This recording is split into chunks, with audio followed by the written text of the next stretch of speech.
Yo, people, welcome back to the channel. Match review: Aston Villa nil, Manchester United nil. The scoreline tells the whole story. I don't need to say anything at all. The scoreline itself tells the whole story. All foreplay, no penetration. That is it. Simple. That was the game from start to finish, from both sides. Like in fairness, not only from us but from Villa as well.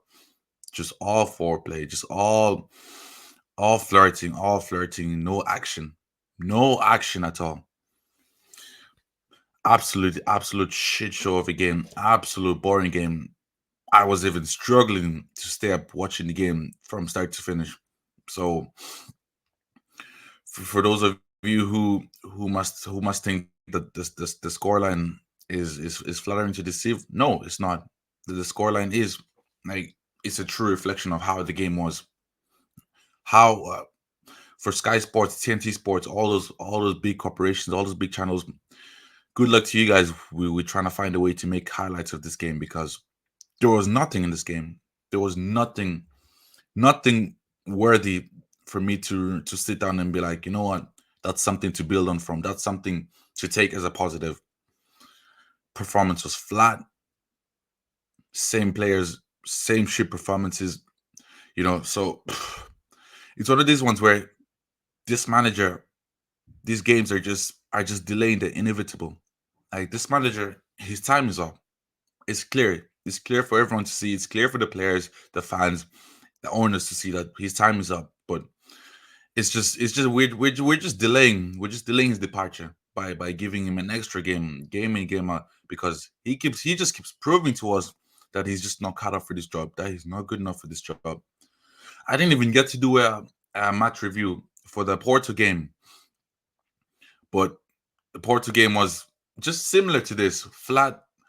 Only difference is just that we got to score 3 goals in the Porto game, 2 of them which were absolute jamming, which should not have been goals, but the Porto goalkeeper sold us the game. But yeah, this game was exactly like the Porto game, just the fact that we just didn't get a goal. Nothing different. Nothing. I could have done a match review for that game against Porto and just reuse it here. Just edit 1 or 2 things and reuse it for this game.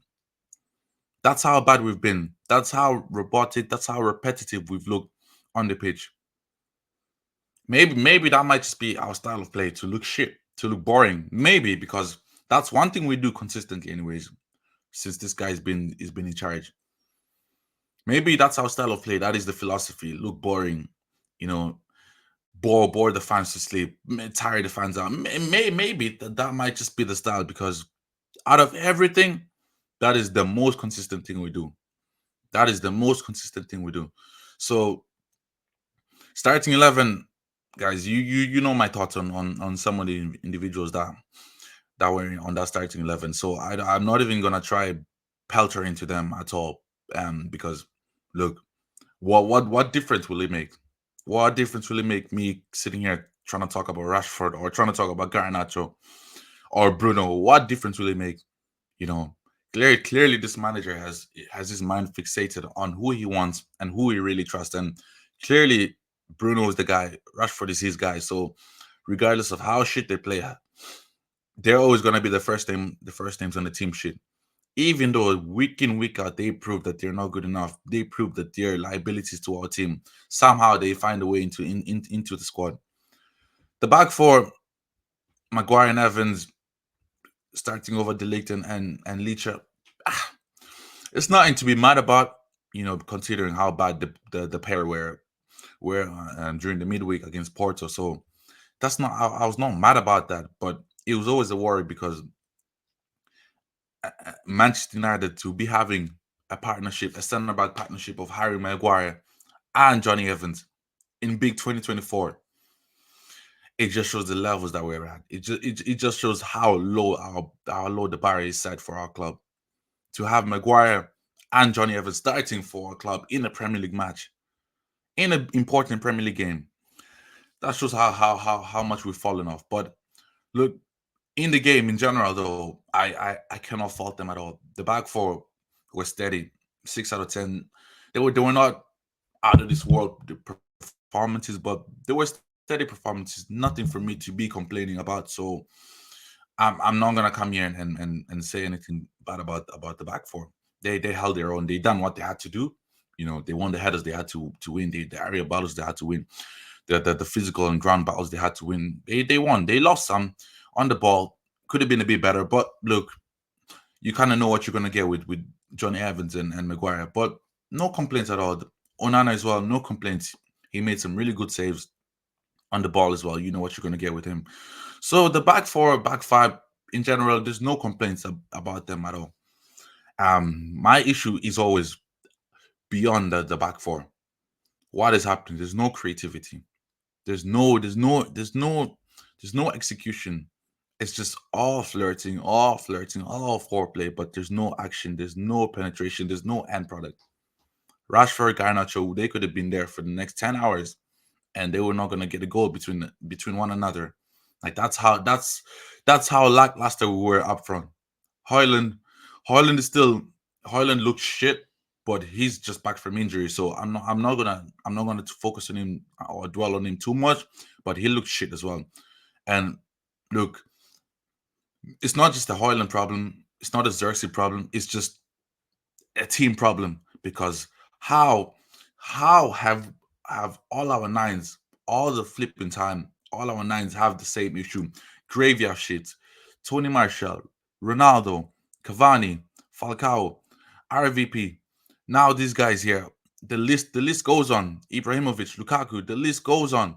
Graveyard shifts with that number nine. When you're the main man at the front for this club, somehow you're just doing a gravy shift. You're just doing all the running, just running, running, running, running like a headless chicken, with no service at all. And then we've got the guts to be coming out here and criticizing them, saying, "Oh, Xerxes, you're not getting this. Xerxes, you're not scoring enough. You're not doing. You're not getting service. You're not getting the assistance. You're not being given the platform to show their quality. They can only do so much. So I'm not gonna go too much into the nine position. It was non-existent. It looked like we were playing with 10 man. You know, Bruno, another shit performance. Don't even remember anything memorable he done. You know, but yeah, like I said, even with the Bruno thing, I've got a Bruno video coming up, a Bruno analysis video during sometime during the international break. So stay tuned for that. But that's it. That's it, people. I have no words to say. I have no words to say about the team, the game. It was flat. It was. I can't even come here and paint a picture for you because the game was flat. I can't even come here and lie to you. It was flat. The scoreline tells the full story. There's no need to go watch highlights. Like I said, heck, I'd even be surprised if there are highlights available. That's how bad the game was. This manager, he needs to go. I'm sick and tired of talking about him. Ineos were at the stands for the game today, so I look there's going to be a meeting in London on Tuesday, so it'd be very interesting to see how that goes, to see what they have to say. But this manager has to go. We're just denying the inevitable. The sooner he goes, the better, because Ineos have to make a big call. They have to pick up their balls and make this decision. Let this guy go because this guy is just killing us. He's like a cancer. He's just killing us slowly, slowly, slowly. And before you know it, it might take us another 5 years to recover just because of all his bullshit, all because of all the damages he's caused to this club. So Ineos, on my behalf, I beg you that on for that meeting on Tuesday, whatever decision you make, that may be the right decision. That may involve this guy being booted out because there's no future. There is no future. Some of the players look like they've down tools. Casemiro looks like he's down tools. Looks like he ain't even interested. Anthony looks like he ain't even interested. Heck, Bruno might not even be interested. Maybe why the shit performances. Maybe why the constant red cards. Maybe, who knows?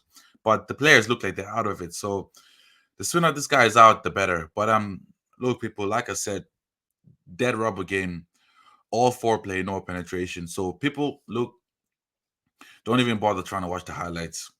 There's nothing. People who didn't watch the game, you didn't miss anything. People who didn't watch the game, who didn't want to watch the game, fair play to you. You made a very good decision. you avoided wasting an hour and a half of your time watching bullshit. But that's me anyways, people. I'm gonna be back again on Tuesday for football talk with Richie and Lawrence. So do stay tuned for that. For those of you who have missed Lawrence's post-match review from the Arsenal match from yesterday, it's on the channel. And Richie should have his post-match review for the Chelsea game later on tonight. But yeah, people, that's me anyways. We will see you on Tuesday for football talk. Peace.